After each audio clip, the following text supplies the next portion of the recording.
কিছু কিছু বিষয়ে আপনি দুশ্চিন্তা যদি করেন তাহলে আপনার নিজেরই বরং আপনি ক্ষতি করবেন। এই জন্যে সালফে সালেহিন তারা ৩টি বিষয় যেন আপনি দুশ্চিন্তা না করেন তারা আপনাকে নাসিহা প্রদান করেছেন। আসসালামু আলাইকুম রহমতুল্লাহ বারাকাতুহু। আলহামদুলিল্লাহ ওয়াসসালাতু ওয়াসসালামু আলা রাসূলিল্লাহ ওয়া বা'দ। দুশ্চিন্তা, দুর্ভাবনা এবং বিভিন্ন ধরনের কুচিন্তা আপনাকে কুরে কুরে খাবে, আপনাকে একেবারে শেষ করে দেবে, ধ্বংস করে দেবে। এমনকি আপনি বৃদ্ধ হয়ে যাবেন। আল্লাহ তাআলা বলেছেন ওয়া বিয়াদ্দাত আইনাহু মিনাল হুজন, অর্থাৎ দুশ্চিন্তার কারণে তার চোখগুলো অন্ধ হয়ে গিয়েছে, তিনি বৃদ্ধ হয়ে গিয়েছেন, অনেক দুর্বল হয়ে গিয়েছেন। এই জন্য রাসূলুল্লাহ সাল্লাল্লাহু আলাইহি ওয়াসাল্লাম আল্লাহর কাছে অনেক অনেক বেশি দোয়া করতেন দুশ্চিন্তা যেন তাকে পেয়ে না বসে। আল্লাহ রাসূল সাল্লাল্লাহু আলাইহি ওয়াসাল্লাম আল্লাহর কাছে দোয়া করতেন আল্লাহুম্মা ইন্নী আউযু বিকা মিনাল হাম্মি ওয়াল হাযান অথবা ওয়াল হুজন, অর্থাৎ হে আল্লাহ, আমি অতীত নিয়ে এবং ভবিষ্যৎ নিয়ে দুশ্চিন্তা করা থেকে আপনার কাছে আমি আশ্রয় প্রার্থনা করছি। রাসূলুল্লাহ সাল্লাল্লাহু আলাইহি ওয়াসাল্লাম আল্লাহ সুবহানাহু ওয়া তাআলার কাছে মিনতি করতেন যেন দুশ্চিন্তা তাকে পেয়ে না বসে। এই জন্যে দুশ্চিন্তা করবেন না। কিছু কিছু বিষয়ে আপনি দুশ্চিন্তা যদি করেন তাহলে আপনার নিজেরই বরং আপনি ক্ষতি করবেন। এই জন্যে সালফে সালেহিন তারা ৩টি বিষয় যেন আপনি দুশ্চিন্তা না করেন তারা আপনাকে নাসিহা প্রদান করেছেন। একটি হচ্ছে যে আপনি দারিদ্র্য নিয়ে দুশ্চিন্তা করবেন না, অর্থাৎ আপনি গরিব, আপনার অর্থ সম্পদ কম, ইত্তকার নিয়ে আপনি দুশ্চিন্তা করবেন না।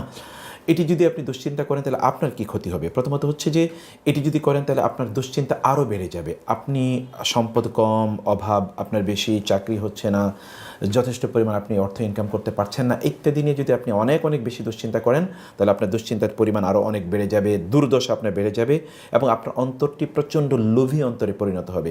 এই জন্য আপনি দেখবেন রাসূলুল্লাহ সাল্লাল্লাহু আলাইহি ওয়াসাল্লাম তিনি বরং আল্লাহ সুবহানাহু ওয়া তাআলার কাছে আশ্রয় চেয়েছেন দুশ্চিন্তা থেকে, তিনি দারিদ্র্য থেকেও আল্লাহর কাছে আশ্রয় চেয়েছেন, অর্থাৎ আপনার দারিদ্র্য দূর করার মালিক হচ্ছেন আল্লাহ।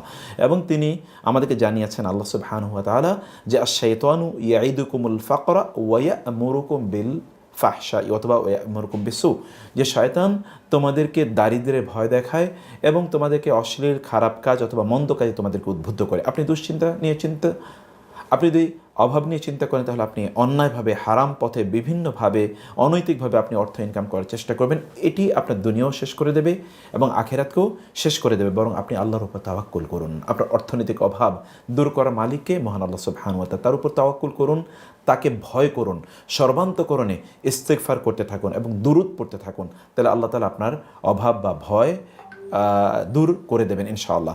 দ্বিতীয় যে বিষয়টি তা হচ্ছে যে আপনার উপর কেউ জুলুম করেছে, এটি নিয়ে কখনো দুশ্চিন্তা করবেন না। তাহলে আপনার অন্তরটি প্রচণ্ড হিংসুটে, প্রচণ্ড প্রতিশোধ পরায়ণ এবং আপনার অন্তর সর্বদা মানুষের কীভাবে বা অন্যের কাছ থেকে আপনি কীভাবে প্রতিশোধ নিতে পারবেন এই দুর্ভাবনায় আপনি লিপ্ত থাকবেন। এই জন্যে সালফে সালেহিন তারা বলতেন যে মানুষকে ক্ষমা করে দিন। সে ব্যক্তি যদি ক্ষমা পাওয়ার যোগ্য নাও হয়, কিন্তু আপনার তো শান্তি পাওয়া দরকার আছে। আপনি যদি কারো জুলুম নিয়ে সর্বদা চিন্তা করতে থাকেন তাহলে আপনি কেবল ভাবতে থাকবেন দিন এবং রাতে কিভাবে আপনি তাকে ক্ষতি করতে পারেন, তার কাছ থেকে প্রতিশোধ নিতে পারেন অথবা তাকে আপনি বিপদে ফেলতে পারেন ইত্যাদি নিয়ে আপনি সবসময় ভাবতে থাকবেন। এতে আপনার অন্তর প্রচণ্ড কঠিন হয়ে যাবে, হিংসা বিদ্বেষ আপনার অন্তরে ব্যাপক পরিমাণ তৈরি হবে এবং আপনার ক্রোধ দীর্ঘস্থায়ী হয়ে যাবে। আর ক্রোধ যদি দীর্ঘস্থায়ী হয় তাহলে তো প্রকারান্তরে আপনি নিজেরই ক্ষতি করলেন, তাই না? মানুষকে ক্ষমা করে দেন। আল্লাহ তাআলা ভালোবাসেন সে সকল ব্যক্তিদেরকে যারা ক্ষমা করে দেন। আল্লাহ সুবহানাহু ওয়া তাআলা ক্ষমাকারীদেরকে ভালোবাসেন। ওয়াল্লাহু ইউহিব্বুল মুহসিনিন ওয়াল কাযিমিনাল গায়যা ওয়াল আফিনা আনিন নাস ওয়াল্লাহু ইউহিব্বুল মুহসিনিন, যারা তাদের রাগকে, ক্রোধকে সংবরণ করে এবং মানুষকে ক্ষমা করে দেয়। আল্লাহ তাআলা বলছেন এই সকল ব্যক্তিরা তারা মুহসিন এবং আল্লাহ তাআলা এই সকল ব্যক্তিদেরকে ক্ষমা করে দেন। বরং কেউ যদি আপনার উপর জুলুম করে থাকে তাহলে আপনি কি করবেন? রাতের অন্ধকারে সালাতে দাঁড়িয়ে যান, এমনিতে সালাতে দাঁড়িয়ে যান, কেউ যখন দেখবে না তখন আল্লাহর কাছে আপনি প্রার্থনা করুন। কারণ আপনি জানেন যে মাজলুমের দোয়া এবং আল্লাহ সুবহানাহু ওয়া তাআলার মধ্যখানে কোনো ব্যবধান থাকে না, বরং এটি মেঘমালার উপরে উঠিয়ে নিয়ে যাওয়া হয় এবং আল্লাহ সুবহানাহু ওয়া তাআলার দরবারে সরাসরি তা কবুল হয়ে যায়। মাজলুম সে কাফের নাকি মুশরিক, নারী নাকি পুরুষ, নাকি ছোট নাকি বড়, এগুলো কোনোটাই দেখার বিষয় নয়। মাজলুমের দোয়া আল্লাহ তাআলার কাছে এভাবে কবুল হয়ে যায়। ফলে আপনি আল্লাহর কাছে চান, আল্লাহ সুবহানাহু ওয়া তাআলাই তো প্রতিবিধান করা মালিক, তাই না? আর তৃতীয় বিষয় হচ্ছে যে আপনি দুনিয়ায় দীর্ঘদিন বেঁচে থাকবেন, এটি নিয়ে কখনোই স্বপ্ন দেখবেন না। যদি আপনি এই প্রত্যাশা করতে থাকেন, এরকম স্বপ্ন দেখতে থাকেন যে আপনি অনেক দিন এই দুনিয়াতে বেঁচে থাকবেন, তাহলে কি হবে? তাহলে আপনার জীবনটা নষ্ট হয়ে যাবে। আপনি তখন আল্লাহর কাছে ফিরে আসার মতো যে প্রেরণা, অনুপ্রেরণা এগুলো আপনি কখনোই পাবেন না। বরং আপনি নেক আমল করবেন না, নেক আমল করা আপনি ছেড়ে দেবেন। আপনি মনে করবেন আরও তো অনেক দিন বেঁচে থাকবো, তাহলে আমি পরে গিয়ে ভালো কাজ করব। এবং এর মাধ্যমে শয়তান আপনার অন্তর থেকে আল্লাহ তাআলার ভয়, আল্লাহর ভালোবাসা, আখিরাতের প্রস্তুতি এবং ইবাদতের প্রতি আপনার যে আগ্রহ অথবা ইবাদতের যে তৃপ্তি, পরিতৃপ্তি, মজা, এগুলো সব আপনার অন্তর থেকে তুলে দেবে। এই জন্য ইয়াহুদিদের ব্যাপারে আল্লাহ সুবহানাহু ওয়া তাআলা বলেছেন যে তারা ইয়াওয়াদ্দু আহাদুহুম লা ইউআম্মারু আলফা সানা ওয়া মা হুয়া বিমুজাহজিহি মিনাল আযাবি আন ইউআম্মার।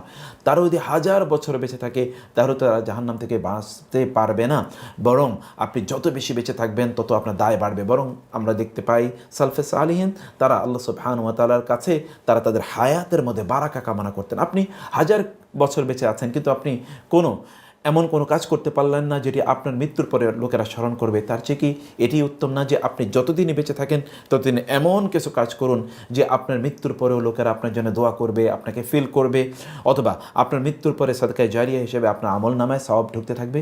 সেটি কি কল্যাণকর নয়? বরং আমাদের এইরকম কল্যাণকর জীবনযাপন করার জন্য আল্লাহ তাআলা আমাদেরকে তৌফিক দান করেন। এই জন্য আমরা নাসিহা আপনাদেরকে করছি যে 3টি বিষয়ে আপনি দুশ্চিন্তা করবেন না। দারিদ্র নিয়ে দুশ্চিন্তা করবেন না, কে আপনার উপর জুলুম করে সেটি নিয়ে দুশ্চিন্তা করবেন না, এবং দুশ্চিন্তা করবেন না যে আপনি অনেক দিন বেঁচে থাকবেন, এগুলো নিয়ে আপনি আশা প্রত্যাশা করবেন না। তাহলে আপনি সুখময় জীবন যাপন করতে পারেন। আল্লাহ আমাদেরকে তৌফিক